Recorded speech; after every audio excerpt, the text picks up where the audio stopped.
میں کافی مشکل ہو جائے گا.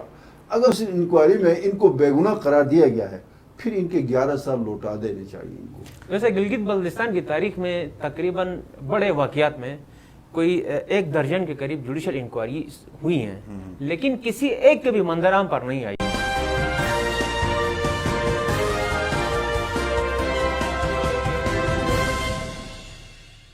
السلام علیکم، آپ دیکھ رہے ہیں I B X Media Network اور میں ہوں آپ کا میزبان شبیر میر. ناظرین، ہنزا ڈسٹرکٹ میں آج کل ایک دھرنا ہو رہا ہے اور اس دھرنے میں خواتین و مرد اور بچے بھی شامل ہیں، اور یہ دھرنا ہو رہا ہے عوامی ورکرز پارٹی کے جو سینئر رہنما ہیں بابا جان اور دوسرے اسیران جو کہ غالباً 10 ہیں، ان سب کی رہائی کے لیے. یہ 10 ہیں یا 14 ہیں، خیر اس فگر کے اوپر بھی بات کریں گے. تو اس حوالے سے آج ہم بات کریں گے. میرے ساتھ سینئر صحافی امتیاز تاج اور ایمان شاہ موجود ہیں. شاہ صاحب اور تاج صاحب بہت شکریہ. سب سے پہلے شاہ صاحب، یہ 14 ہیں کہ 10 ہیں، اس پہ ہی آپ ذرا. یہ میرے حساب سے تو 11 ہیں. نہیں، میں آپ کو نام بتا دیتا ہوں تاکہ پہلی مرتبہ جو نا ہم ڈسکلوز کر رہے ہیں 14 کے 14 جو نام ہے اس وقت جو جیل میں ہیں، ان میں یہ اسیران ہنزا ہیں. یہ اس پہ کوئی 1 یا 2 نہیں ہے، یہ 14 بندے ہیں جو تقریباً 2011 سے بیچ میں کچھ عرصے کے لیے ضمانت پہ باہر آ گئے. پھر بعد میں وہ تقریباً آپ سمجھ لیں گزشتہ 8-9 سال سے یہ جیل میں ہی پڑے ہوئے ہیں. اس میں ایک سلمان کریم ہے، عرفان کریم ہے، بابا جان ہے، علیم خان ہے، امیر علی ہے، عرفان علی ہے، سرفراز کریم ہے، شکر اللہ بیگ ہے، موسیٰ بیگ ہے، غلام عباس ہے، امجد خان ہے، راشد منہاس ہے، افتخار کربلائی ہے اور شیر خان. یہ 14 بندے بنتے ہیں. اور اس میں جو افتخار کربلائی اور بابا جان کا تعلق عوامی ورکرز پارٹی سے ہے. ریمیننگ جو ہیں یہ آپ کا جو عرفان کریم جس کا تعلق علی آباد سے ہے، یہ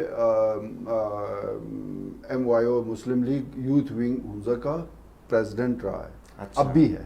یہ نون لیگ میں یہ 2015 کے کیمپین میں بھی یہ فرنٹ پہ تھا. اس میں سے تقریباً 6 بندے نون لیگ کے ہیں، 3 یا 4 بندے یا اس سے زیادہ کم و بیش وہ پیپلز پارٹی کے ہیں اور باقی اس کے عوامی ورکرز پارٹی کے ہیں. تو یہ 14 ٹوٹل اسیران ہیں. یہ اسیران ہنزا ان کو وہ کہتے ہیں. تو یہ ایگزیکٹ جو ہے نا وہ فگر ہے اور یہ نام ہے.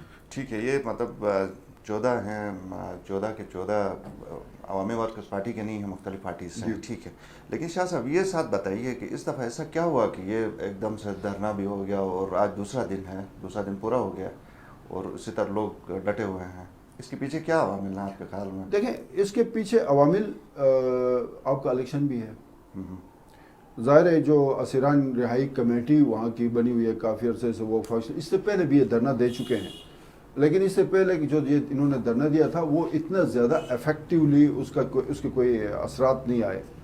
اب کی بار جو دھرنا انہوں نے دیا الیکشن کا شیڈول اناؤنس ہونے کے کوئی 10 یا 15 دن کے بعد، ظاہر ہے ہر پارٹی نے الیکشن میں جانا ہے اور یہ ایک بہت بڑا ایشو ہے، برننگ ایشو ہے ہنزا کا. تو ہر پارٹی کی کوشش یہ ہے کہ اس دھرنے میں شرکت کرے، اپنے کارکنوں کو لے کے آ جائیں اور اپنی صفائیاں بھی پیش کریں. بہت سارے جو ہے وہ جو امیدوار ہیں وہ اپنی صفائیاں دیتے، مطلب صفائیاں دے کے تھک بھی نہیں رہے ہیں، ابھی تک وہ جاری ہے. گزشتہ 48 گھنٹوں سے کچھ جو ہے نا وہ دے رہے. اس میں بیسیکلی ہوا یہ تھا، تھوڑا سا اس کا میں بیک گراؤنڈ بتاتا ہوں. یہ ہوا کیا تھا؟ وہ یہ تھا کہ ششکٹ اور مضافات کے جو بھی لوگ تھے، جو عطاباد 4 جنوری 2010 کا ثانیہ پیش آیا، اس میں جب انیشل تو یہ ہوا تھا نا کہ جو گاؤں پورا نیچے آیا تھا وہ افیکٹ ہوئے تھے. ششکٹ تو ایز اٹ از وہ تھا جب پانی گرمی میں بڑھتا چلا گیا تو پھر وہ ششکٹ کی ساری زمینیں وہ بھی اس کے زد میں آ گئے. تو پھر ان کو لا کے ہنزا میں مختلف مقامات پہ رکھا گیا، التت میں، پھر نیچے علی آباد میں. تو اس وقت کوئی ریلیف کی مد میں ان کو پیسے وغیرہ ان کے بینکس میں پڑے ہوئے تھے.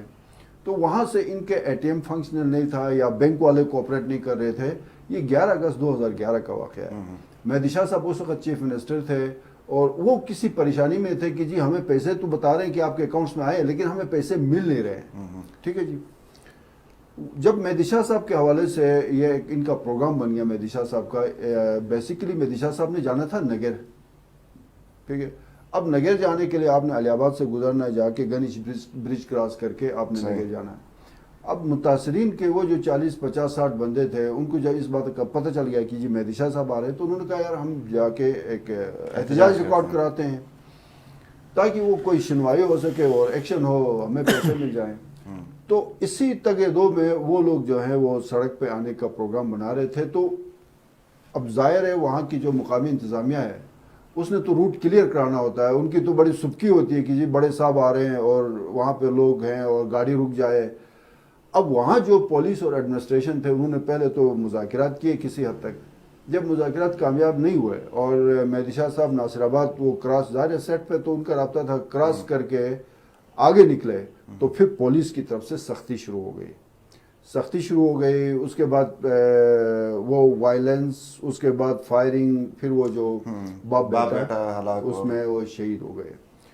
یہ اس کے بعد پھر گراؤ جلاؤ کا ایک سلسلہ شروع ہو گیا, تھانے سے لے کے اے سی آفس سے لے کے ریسٹ ہاؤس تک کا وہ ایشو آ گیا. یہاں تک تو وہ کہانی ہو گئی.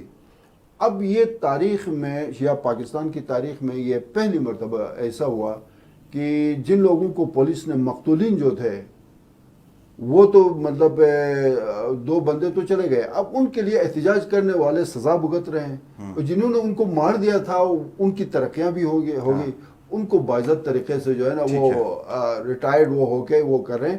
تو یہ شاید بہت کم اس طرح کی مثالیں ملتی ہیں کہ مقتولین کو جو ہے نا وہ سزا دی جائے اور قاتلوں کو جو ہے نا عزت و احترام دیا جائے. تو یہ پاکستان کے اندر کافی مثالیں ہیں. اچھا طاہر صاحب, آپ کے نوٹس میں ہے کہ اس وقت کس سٹیج کے اوپر ہے سپریم اپیلیٹ کورٹ کے اندر ریویو پیٹیشن میرے خیال میں داخل ہے, اس کے اوپر شاید سنوائی نہیں ہوئی ہے نا, اس کی کیا وجوہات ہیں؟ جو قانونی ماہرین ہیں وہ تو یہی بتاتے ہیں, یا جو فریق ہیں ان کے وہی ان کا موقف یہی ہے کہ چونکہ اس کیس کی سماعت کے لیے کم از کم 3 ججوں کی ضرورت ہے. تو یہ جو سپریم اپیلیٹ کورٹ کا بینچ ہے وہ نامکمل ہے, جس کی وجہ سے اس کی سماعت نہیں ہو رہی ہے. یہ ایک لیگل مسئلہ ہے, تو اس کی وجہ سے یہ تاحال پینڈنگ ہے.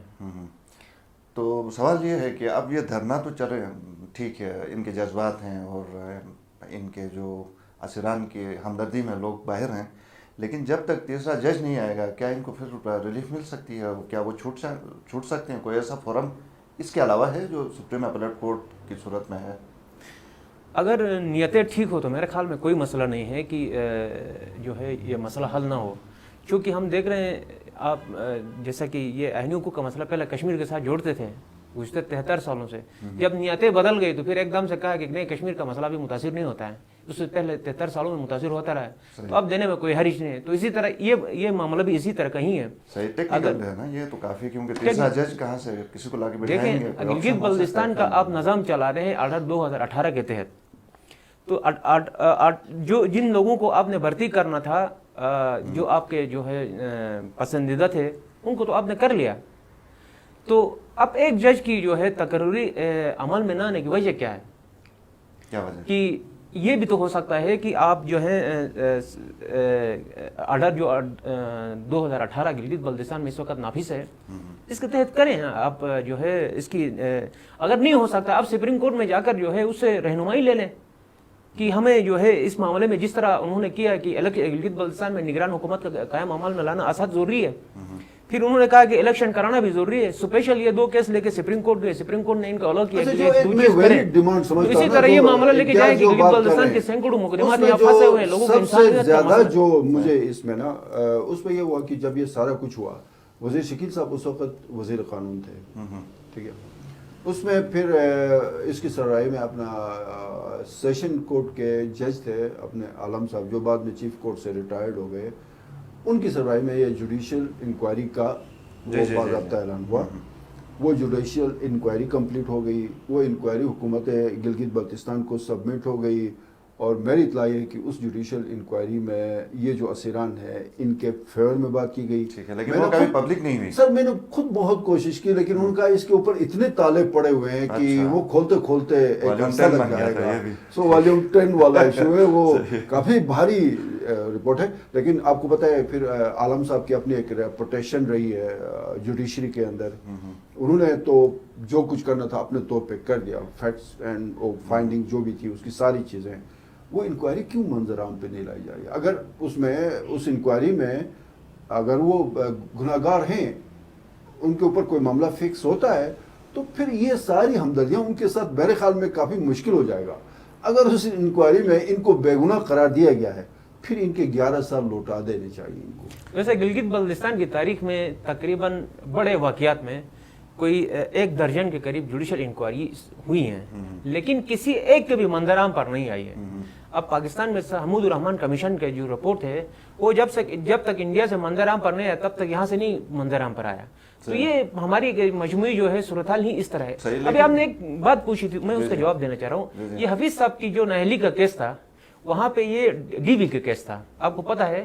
تو ڈی وی جب کیس لگا تو ڈویژنل بینچ، تو 2 ججز تھے وہاں پہ، تو ایک جج جو ہے مقررہ تاریخ میں حاضر نہیں ہوا، تو اگلے دن دوسرا جج صاحب ریٹائر ہو رہا تھا۔ تو اس وجہ سے وہ جو موسٹ سینئر جج تھا، جو چیف جج تھا، اس نے اس کو روک دیا، فیصلہ نہیں کر سکا اکیلے۔ وہ کہا شاید جو قانونی معاملہ ہے کہ جب یہ ڈی بی لگی ہے تو ایک جج اس میں فیصلہ نہیں کر سکتا ہے۔ لیکن بعد میں دیکھ لیا آپ نے، وہ جج ریٹائر ہو کے چلا گیا، دوسرا جج تھا، اس نے حفیظ صاحب کے حق میں فیصلہ دے دیا اکیلے ہی۔ تو یہ ہو سکتا ہے اگر جو ہے آپ نیک ہو، نیتیں درست ہو، اچھا آپ کی سوچ تعمیری ہو، کسی کو آپ جو ہے اس کے انسانی حقوق کو تسلیم کرے، قانون کی بالادستی کو قبول کرے، تو یہ چیزیں آسانی سے حل ہو سکتی ہیں۔ صحیح، لیکن یہ کافی ٹیکنیکل مسئلہ نہیں ہے شاہ صاحب کہ ایک طرف سے اگر فرض کریں جو انکوائری رپورٹ ایک جوڈیشل کمیشن نے سنگل بینچ جس جج صاحب نے بنائی تھی، اگر اس میں وہ بے گناہ قرار دیے گئے ہیں، اگرچہ ہمیں نہیں پتہ ہے، لیکن اگر والی بات ہے، فرض کر لیتے ہیں، اور دوسری طرف پھر عدالت ہی ان کو گناہ گار قرار دے کہ 33 یا 35 کی 40 سال سزا، تو یہ جوڈیشل سسٹم کے اوپر بھی کافی بڑا کوشچن مارک۔ دیکھیں آپ، جوڈیشل سسٹم جو ہے نا یہاں کا بدقسمتی کے ساتھ، آپ کو ایک چیز میں بتا دوں کہ رانا شمیم صاحب 28 اگست 2018 کو ریٹائرڈ ہو گئے۔ امتیاز صاحب جس کیس کا حوالہ دے رہے ہیں حفیظ الرحمان کے خلاف، وہ 27 اگست کو اس نے سماعت کی۔ اس وقت حفیظ صاحب اسطور میں تھے، راتوں رات 2 بجے یہاں پہنچے، جاوید اقبال صاحب کو جس طرح بھی مینیج کرنا پڑا وہ مینیج ہو گیا، ورنہ اگر اگلے دن وہ جاوید اقبال صاحب بینچ میں بیٹھتے تو حفیظ صاحب میرے خیال میں آج شاید بہتر ہوتا، اگر اس کے آج الیکشن میں ان کی پوزیشن بہتر ہوتی، سیاسی شہید ہوتے۔ تو بہرحال اس وقت تو بہت زیادہ سیریسلی اور راتوں رات پہنچ کے مینیج کیا۔ مقصد بنا کہ 28 اگست کو ریٹائرڈ ہو گئے، 1.5 سال تک آپ کا سپریم اپیلیٹ کورٹ خالی رہا، ٹوٹلی خالی رہا، ٹھیک ہے۔ 1.5 سال کے بعد پھر آگے چیف جسٹس رانا ارشاد صاحب آ گئے، ٹھیک ہے، سید ارشاد حسین شاہ صاحب وہ آ گئے۔ اس کے بعد پھر شکیل صاحب چیف کورٹ سے سینیارٹی کے لحاظ سے اوپر چلے گئے۔ میرے جو انفارمیشن ہے وہ یہ ہے کہ یہ جو فیصلہ باباجان یا اسیران حمزہ یا یہ 14 لوگوں کے خلاف جو فیصلہ آیا ہے سپریم اپیلیٹ کورٹ سے، فیصلہ یہ آیا ہے کہ چیف کورٹ کے فیصلے کو برقرار رکھا ہے بیسیکلی۔ وہ جو ہے اس میں 2 رکنی بینچ بیٹھا ہے، وہ 3 نہیں تھے ججز، چونکہ شہباز صاحب جو تھے وہ سپٹمبر 2016 میں ان کو دل کا دورہ پڑا، وہ آپ کو پتہ ہے، وہ پھر اللہ کو پیارا ہو گئے۔ سو یہ جو فیصلہ آیا تھا وہ 2 رکنی بینچ کا ہی تھا۔ اب اپیلیٹ کورٹ سے ان کا فیصلہ جو ہے نا وہ تو ان کے خلاف آ چکا، اب ریویو پٹیشن تقریباً 2.5 سالوں سے پڑی ہوئی ہے۔ صحیح، یہ ایک پرابلم آ رہا ہے کہ ایک تو یہ جوڈیشل انکوائری وہ کیوں سامنے نہیں آ رہی ہے، دوسرا ایک ریویو پٹیشن 2.5 سال سے پڑی ہے، تو یار فیصلہ کر دو نا، یا ادھر کر دو یا ادھر کر دو۔ لیکن شاہ صاحب ٹیکنیکل لوگ جو کہ یہ ٹیکنیکل چیزوں کو جانتے ہیں، عدالتی قانونی، ان کا تو یہ کہنا ہے کہ 2 رکنی بینچ کی جو کو فیصلہ تھا اس کو اور رول کرنے کے لیے 3 ججز یعنی فل کورٹ کا ہونا ضروری ہے۔ وہ تو دو ہی ہیں، وہ تو کوئی اگر سینئر اگر یہاں پہ قانوندان بیٹھتا تو بہتر تھا، لیکن ریویو پٹیشن میں سر میرے خیال میں سپریم اپیلیٹ کورٹ میں جو ججز کی جس طرح کی تعداد ہے اور جس طرح سے اب اسی طرح کا کمبینیشن آپ نے مئی تک چلانا ہے، مئی میں کہیں جا کے تیسرا جج آئے گا، مئی سے پہلے نہیں آ سکتا، بس اس کی کوئی وجہ ہے، وہ وجہ ہے کوئی۔ اچھا ہاں ٹھیک ہے، نہیں حکومت کے لیے ٹھیک ہے۔ اچھا اس کے اوپر آتے ہیں، یہ جو ظاہر دھرنا ہے تو جو کم از کم ضلع حمزہ پورا کسی نہ کسی حد تک ایموشنلی تو اٹیچ ہے یا کم از کم متاثر اس سے ہے، تو ایسے میں جو آنے والا الیکشن ہے اس کے لیے پی ٹی آئی کا کینڈیڈیٹ آپ نہیں سمجھتے ہیں کہ اس کی حیثیت اس کی پوزیشن کافی کمزور ہوگی؟ آپ کا یہ سوال اس جواب کے بعد میں تاج صاحب سے ہوئی پی ٹی آئی کا جو مسئلہ ہے نا، بدقسمتی سمجھ لیں ان کی، وہ ان کے لیے وہ بحران در بحران والی ایک سچویشن بن رہی ہے. یہ جو حنزہ کا جو ایشو ہے نا پی ٹی آئی کے حوالے سے، یہ صرف حنزہ تک محدود نہیں رہے گا. یہ پی ٹی آئی کے لیے باقی حلقوں میں بھی، غزر کے 3 حلقوں میں بھی اس کے اثرات ہوں گے، آپ کے گلگت کے 3 حلقوں میں اس کے اثرات ہوں گے. یہ پی ٹی آئی والوں کو سمجھ ہی نہیں آ رہی ہے بیسیکلی. ہونا تو یہ چاہیے تھا کہ جب وفاق میں، چلو نون لیگ پیپلز پارٹی دور میں ان کو رگڑا دیا گیا نا، مان لیتے ہیں. اب یہ تو وفاق میں 2.5 سال سے بیٹھے ہوئے ہیں، گورنر ان کا پچھلے 2.5 سال سے بیٹھا ہوا ہے. صحیح. یہ سارے معاملات ان کو میرے خیال میں دیکھنا چاہیے تھا ان کو کہ اس جو حنزہ کا جو معاملہ ہے نا، حنزہ میں اس طرح کی ایکٹیویٹیز کم ہوتی ہیں، لیکن جب ہوتی ہیں تو بہت شدت اختیار کر جاتی ہیں. میرا جو ایکسپیرینس رہا. اب جو مجھے لگتا ہے اس کا کوئی نہ کوئی حل نکلنے جا رہا ہے. صحیح. اب ہم اس فورم پہ ڈسکس نہیں کر سکتے ہیں، لیکن کہیں نہ کہیں کوئی نہ کوئی اس کا سلوشن نکل رہا ہے. اور آلریڈی آپ کو پتہ ہے حنزہ میں پی ٹی آئی کی پوری ضلعی کیبنٹ نے استعفیٰ دیا تھا. جو نامزد امیدوار ہے ان کا یا ٹکٹ ہولڈر ہے اس کے خلاف ایک پوری کیمپین چلی. اب اچھا اس حوالے سے مجھے نہیں پتا وہ لیٹر جو ریجنل کاؤنسل کا ایک لیٹر بھی سوشل میڈیا پہ 1.5 سال سے گردش کر رہا ہے. اب اس کو کتنا آپ کلیئر کر دیں گے؟ فیک ہوگا، وہ فیک ہے. چلو میں یہ بھی آج بتاؤں وہ فیک ہے، لیکن آپ اس کو کتنا سوشل میڈیا کو پورا جواب دیں گے؟ اس لیٹر نے بھی آلریڈی جو نامزد امیدوار ہے کرنل صاحب، اس کے لیے بہت ساری مشکلات پیدا فیک ہے یا نہیں ہے ظاہر ہے، اس کی آپ تصدیق ویسے کرتے ہیں؟ آپ کے پاس میرے پاس جو، چونکہ میں خود اس ریجنل کاؤنسل کے پلیٹ فارم پہ رہا ہوں، مجھے اس پروسیس کا پتہ ہے کہ جس طرح کا لیٹر ہیڈ ہے وہ فیک ہے. ٹھیک ہے، ٹھیک ہے. تاج صاحب، کرنل عبید صاحب کے لیے آپ کے خیال میں کتنے مسئلے ہیں؟ میں حنزہ کے حوالے سے بات کر رہا ہوں. ٹھیک ہے، الیکشن میں تو یہ تو ایک سائڈ کی طرف جو جذبات جس طرف جا رہے ہیں وہ تو سارے باقی سب کے خلاف بھی ہیں اور ان کے خلاف بھی ہیں. آپ کے خیال میں کرنل صاحب کے لیے ہیں مشکلات؟ 2 طرح کی مشکلات ہیں. ایک تو پارٹی کے لیے مشکلات ہے، ایک اس کو پرسنلی مشکل ہے. اس تناظر میں کہ اس پر الزام تو لگا ہے اور اس نے کوئی جاندار انداز میں کسی جواز کے تحت دفاع نہیں کیا، اس بات کو جو ہے اس بات کو کبھی اس نے تردید نہیں کی ہے. تو اس سے یہ لگ رہا ہے کہ اس کی مانیخیز خاموشی اور کمزور اس کی وضاحت سے یہ لگ رہا ہے کہ شاید اس کا کردار بھرپور ہے اسی میں. اور دوسری بات یہ ہے کہ اب چلو اس کی بات تو کسی حد تک اس انداز میں آپ ٹال دیں، چلو اس کی وضاحت آپ مان بھی لیں گے، لیکن پارٹی کی ایک پوزیشن تو ہے نا، وہ اس کا حل تو نکال سکتی ہے. پارٹی رائے فرار اختیار نہیں کر سکتی ہے، بے شک کرنل صاحب کر سکتا ہے، پارٹی کے لیے کوئی رائے فرار نہیں ہے. وہ کہیں گے کہ جج نہیں ہے، جج لگانا کس کا کام ہے؟ حکومت کا کام ہے، حکومت پی ٹی آئی کی ہے. اچھا، یا کوئی اور طریقہ یا کوئی اور مطلب حل اس کا جو بھی قانونی طور پر اس کا نکل سکتا ہے، بن سکتا ہے، تو اس کی نکالنے کی ذمہ داری پی ٹی آئی کی تو ہے نا. تو لوگوں کو جب حل ان کے پاس اختیار ہے، حل نکال سکتے ہیں، حل ان کے پاس موجود ہے، تو پھر لوگوں کو سڑکوں پر لانا یہ کون سی دانش مندی ہوئی الیکشن کے دنوں میں؟ تو لامحالہ طور پر پی ٹی آئی کے خلاف ہی تاثر ہی خراب ہوگا. تو ایسے میں پھر کمپین بھی متاثر ہوگی، پھر وہ جو امیدوار ہے وہ لوگوں کی نظر میں جو ہے اس میں زیادہ دلکشی نہیں ہوگی. اچھا، مجھے یہ بتائیں کہ ایک طرف دیکھیں کہ ہم نے دیکھا کہ امجد جو پیپلز پارٹی کے صدر ہیں وہ بھی پہنچے ہوئے ہیں خطاب کرنے کے لیے. تو سوشل میڈیا کے اوپر یہ کہا بھی جا رہا ہے کہ خود ان کے حکومت میں یہ ساری سزائیں ہوئی ہیں، تو آج جا کے وہ پھر کس حیثیت میں جا کے تقریر کرتے ہیں؟ تو آپ کے خیال میں کوئی تقریر بنتی ہے ان کی آج جا کے؟ جیسے میں آپ کو بات بتاؤں، ایسے کیسز پاکستان جہاں کہیں بھی بنتے ہیں وہ سیاسی پولیٹیکل جماعتیں جو ہے نہیں بناتی ہیں. دیکھیں حفیظ الرحمان صاحب جب وزیر اعلیٰ نہیں تھے، الیکشن میں جا رہے تھے 2015 میں، اس نے اعلان کیا تھا، 2-3 دفعہ پریس کانفرنس بھی کی. اس کے بعد جب وزیر اعلیٰ بنے تب بھی انہوں نے یہ کہا کہ یہ جو ہے اس کو ایک پولیٹیکل جو ہے، اس نے کہا کہ یہ وکٹمائزیشن ہے. تو اس نے کہا کہ یہ جو پولیٹیکل لوگ ہیں ان کے خلاف اس طرح کے وہ کارروائیاں نہیں ہونی چاہیے. یہ باتیں اس نے بتائی اور یہ بھی کہا کہ ساتھ ساتھ ہماری حکومت آئی ہے یا ہم حکومت میں آئیں گے تو ہم اس کا مسئلہ آسانی سے حل کریں گے. تو سیاسی ورکر جو ہے ہمارے دور میں جیل میں نہیں رہیں گے، یہ بات اس نے بتائی تھی. تو سیم اسی طرح کی پوزیشن مہدی شاہ کی بھی تھی. تو مہدی شاہ رکاوٹ نہیں بن سکتا تھا، مہدی شاہ اختلاف نہیں کر سکتا تھا. اگر کرتا تو کیا حشر ہوتا وہ بھی آپ کو معلوم ہے. تو جہاں پہ 2 انسانوں کی جو ہے موت ہو جاتی ہے، ان کو قتل کر دیا جاتا ہے سرکاری رائفل سے،